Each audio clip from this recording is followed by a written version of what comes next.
Mercato, l'OM bientôt récompensé par ses 30% sur la revente d'Azzedine Ounahi. Le mercato estival 2025 de l'Olympique de Marseille a été riche en rebondissements, en discussions serrées et en choix stratégiques. Parmi eux, un dossier a particulièrement attiré l'attention, celui d'Azzedine Ounahi. Arrivé avec de grandes attentes, le milieu de terrain marocain n'a jamais pleinement réussi à s'imposer sous le maillot olympien, malgré un potentiel évident et un profil séduisant.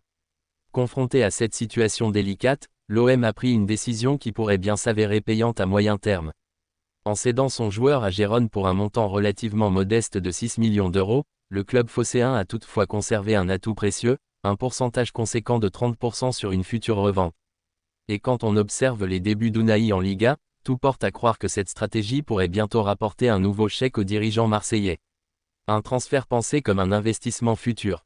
À l'été 2025, l'OM a dû composer avec une réalité du marché, il n'existait pas de club prêt à débourser plus d'une dizaine de millions d'euros pour Ounahi. Son passage mitigé à Marseille avait refroidi certains prétendants, qui doutaient de sa capacité à s'imposer dans un contexte plus exigeant. Plutôt que de forcer une vente à perte ou de conserver un joueur en manque de confiance, les dirigeants marseillais ont préféré opter pour une stratégie de projection.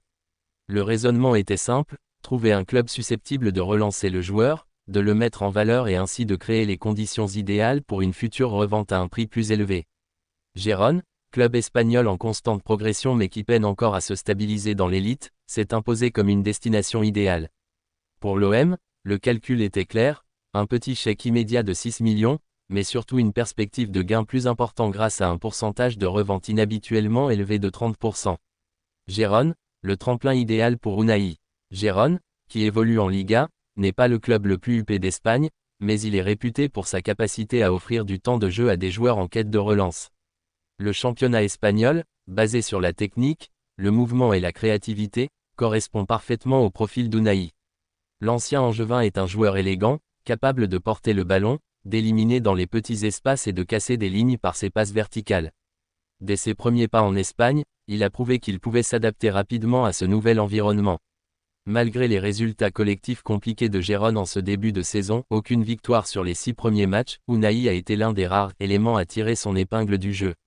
Ces statistiques, même si elles ne se traduisent pas encore par des buts ou des passes décisives en nombre, témoignent de son influence sur le jeu. Son volume de course, sa qualité technique et son intelligence de placement attirent déjà l'attention des observateurs et potentiellement de clubs mieux classés. Dans un championnat où les projecteurs sont braqués sur chaque performance, Ounahi n'a pas tardé à se faire remarquer. Un avenir incertain pour Gérone, une opportunité pour l'OM. L'autre paramètre à prendre en compte est la situation sportive de Gérone. Avec 0 victoire en 6 rencontres, le club catalan s'annonce d'ores et déjà en difficulté dans la course au maintien. Si la saison se poursuit sur cette dynamique, le spectre d'une relégation en seconde division deviendrait très concret. Or, dans un tel scénario, il serait presque inévitable que Gérone soit contraint de vendre ses meilleurs éléments afin d'équilibrer ses finances. Et parmi ces joueurs, Ounahi apparaît en tête de liste. Son profil technique, sa jeunesse et son statut international avec le Maroc en font un atout attractif pour de nombreuses équipes, en Espagne comme ailleurs en Europe. C'est là que l'OM pourrait bénéficier d'un retour sur investissement considérable. Avec 30% à récupérer sur une éventuelle revente, même un transfert évalué à une somme relativement modeste, autour de 15 à 20 millions d'euros, offrirait un gain non négligeable aux caisses marseillaises. La stratégie intelligente de l'OM sur le marché des transferts. L'affaire Ounahi illustre une évolution notable dans la manière dont l'OM gère ses dossiers. Longtemps accusé de céder ses joueurs sans anticipation et de perdre des opportunités financières, le club phocéen semble avoir appris des erreurs passées. Désormais, l'intégration de clauses de pourcentage à la revente est devenue un levier stratégique. Cette approche permet non seulement de sécuriser un revenu potentiel sur le long terme, mais aussi de compenser les cas où le joueur cédé n'a pas eu la carrière escomptée sous le maillot olympien. Dans le cas d'Ounahi, l'OM pourrait bien transformer un recrutement qui aurait pu être considéré comme un semi-échec en une opération financièrement positive. Ounahi, une valeur toujours montante. Si certains avaient enterré trop vite Azzedine Ounahi, son début de saison en Liga montre qu'il reste un joueur à fort potentiel.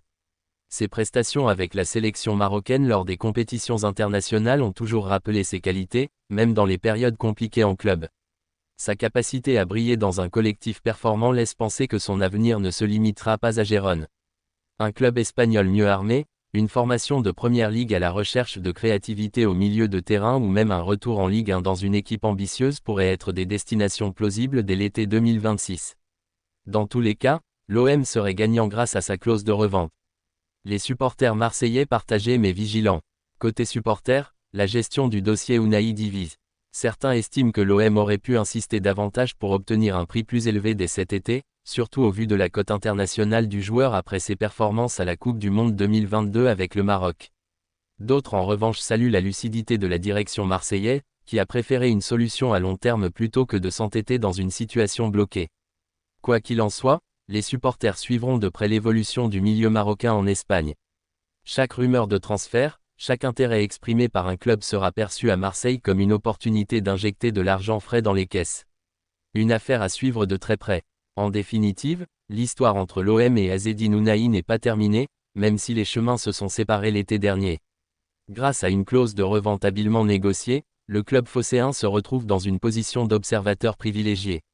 Plus Ounahi brille en Liga, plus ses chances d'être transféré augmentent, et plus l'OM a la possibilité d'en tirer profit. La saison 2025 à 2026 sera donc décisive. Si Gérone venait à descendre en deuxième division, il serait presque certain qu'Ounahi change de club. Et dans ce cas, l'OM toucherait un second chèque qui viendrait valider la pertinence de sa stratégie. Pour un joueur acheté à prix intéressant mais qui n'a pas convaincu au Vélodrome, l'histoire pourrait finalement se terminer par une opération réussie sur le plan financier. Ainsi, dans ce mercato souvent imprévisible, l'Olympique de Marseille démontre que la patience et la vision à long terme peuvent parfois rapporter davantage qu'une vente rapide. Et pour Ounahi, l'Espagne pourrait n'être qu'une étape avant de retrouver les sommets européens, avec en toile de fond, les intérêts marseillais toujours présents.